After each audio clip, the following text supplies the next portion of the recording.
Good morning, everyone. You can do better. Good morning, everyone. Good morning. Good. I'm glad you're all awake.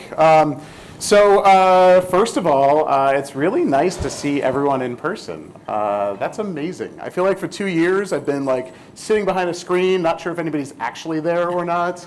But now that I see you're all breathing, we can sit and talk and begin the conversation.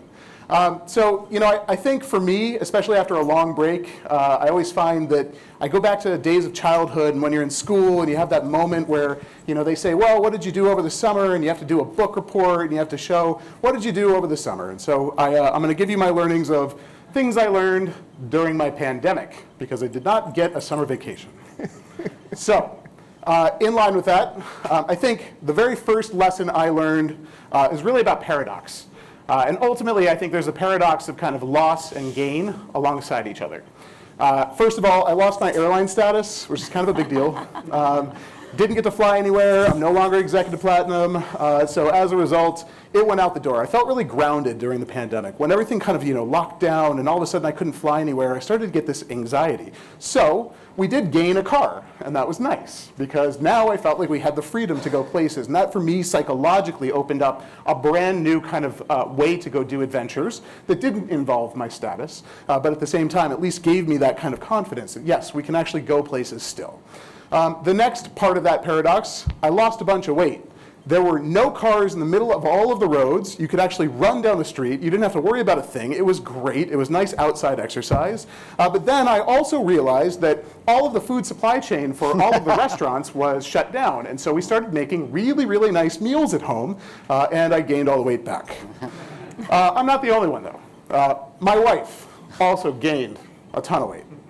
It turns out, though, she was able to lose all of that weight in one day. And as a result, we now have a baby boy.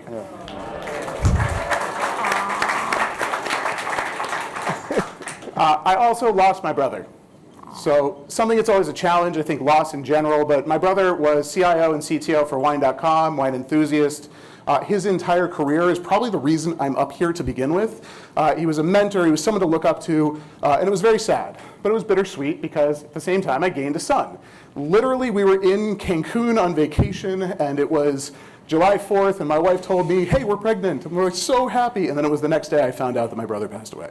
But now we have a son, and he's very cute. Very cute. I promise there are only 145 pictures in this deck.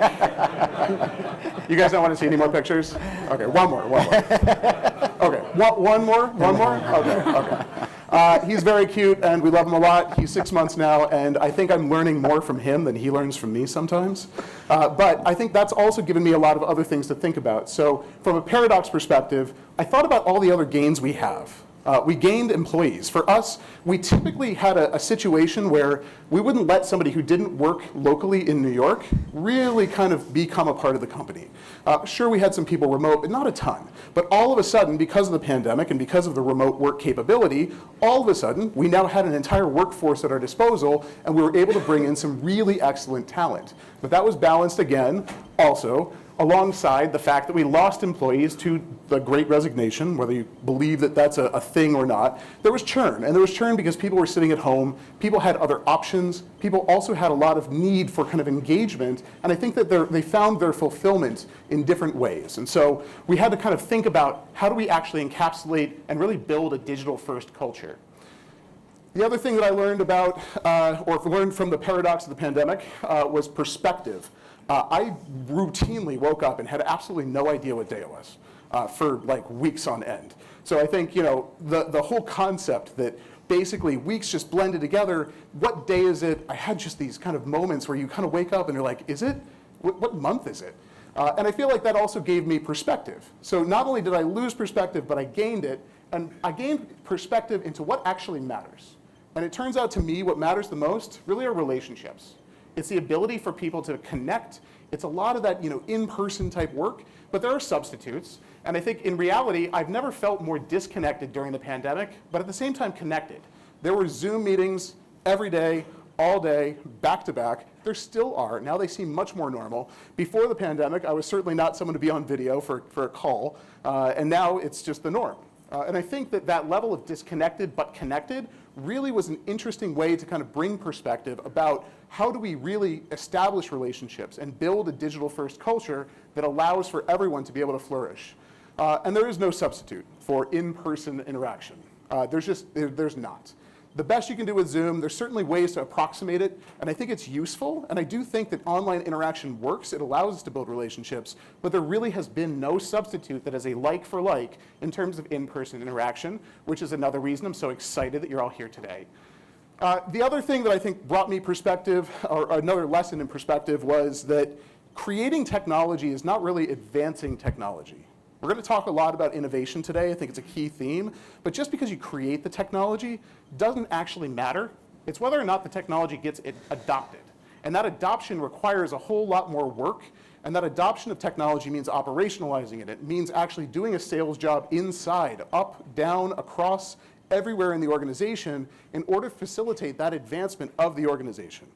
And that necessity is what drives adoption. And so if we look at things like video calls, which again, 3 years ago, I feel like most people were like, I don't want to do that, that's weird. Now it's standard, and it's a part of our everyday lexicon. And I think that adoption ultimately drives evolution. And so when we talk about today's theme and the kind of overarching idea of the event, really that concept of driving evolution and revolution together, and we'll talk a bit more about that as well. I will say one of the other lessons that was really interesting for me, as soon as the pandemic hit, I think a lot of people ended up cutting their contractors. They had knee-jerk reactions. We need to cut costs. We need to weather the storm, and fired everybody, especially all the people who were doing the consulting stuff. And then all of a sudden, there were other problems that existed because I saw cloud move from project number 25 to project number 1. Literally, people who didn't already have a cloud plan, people who weren't already putting things into the cloud, all of a sudden were calling saying, we're behind. We can't get into our data centers. We don't know what to do. And so that was a natural kind of interesting observation for me where those delayed decisions have downstream consequences, but at the same time, those knee-jerk decisions had consequences as well because getting rid of all the contractors, everyone had now a big kind of challenge of finding the right cloud talent to be able to do all the things that needed to be done in a much shorter time frame. And then for me, I think the final major observation and lesson I learned, relationships are hard. How many times during the pandemic did you just realize you didn't want to talk to anybody anymore? There were so many times you're trying to reach out to people, and you just kind of can't. And it takes a lot of effort, and it takes a lot of energy for us to stay connected, because relationships are the most important thing we have. At the end of the day, it's not just that they're hard, we have to work at them. And so I'll actually invite everyone to maybe join in a class exercise. Everyone grab your phone.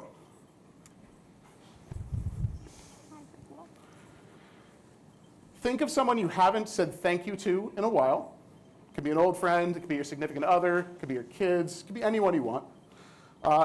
And go ahead and send them a text. Say, hey, thanks. Really appreciate it. It's been too long. I'll do it too. I'm texting my wife.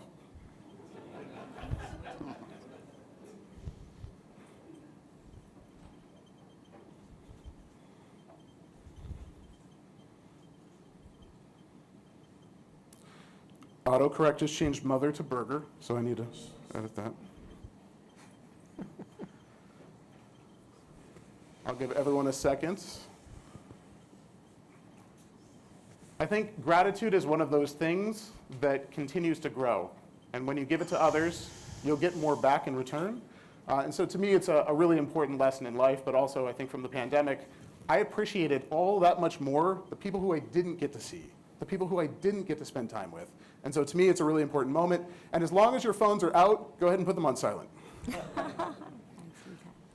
Seriously, put them on silent. Great. So I want to also send my thank you to all of you for attending, for being here today. I know there's a lot of things that kind of go on to make it very difficult to make it out to a conference, especially when we don't remember what conferences are. And I think for us, because our relationships end up being our greatest assets, there's nothing more important that we can do. I want to thank you guys. I want to thank our sponsors. I want to thank everyone for being a part of this. Really, without you, this cannot happen. So I'll just walk you through a little bit of kind of what the agenda is today. So as I mentioned, the kind of key theme, business revolution through digital evolution. We'll talk about what some of those things mean. But the goal for today is really ideas in your head, business cards in your pocket. So get a chance to meet people, get a chance to think, take yourself a little bit outside of the day-to-day crunch as best you can, and really try to be thoughtful about how to interact on these various different topics. But I want to be clear, this is a community of peers. There are going to be fantastic speakers and panelists and people on the stage, but it is just as important because many of you are actually in the same roles, and you all get to be a part of it. So today, there's an app. You can download it. You'll be able to network with people. You'll be able to see the agenda. You'll get to have conversations. There's also a ton of networking breaks, opportunities for you to meet your peers and talk through things. We're going to have some interactive roundtables. They're going to be a lot of fun. There's a little bit of a choose-your-own-adventure flavor to them, so you'll have an opportunity to sit down at whichever one makes sense. And we're going to do Q&A, so we're going to keep this as engaging as possible. We do have 4 sessions for the day, so the first session is really going to be about innovation. I think the concept there is how do we drive adoption, how do we actually move the needle and drive advancement. Then we'll go into interactive boardroom sessions, and we'll talk more about where those are.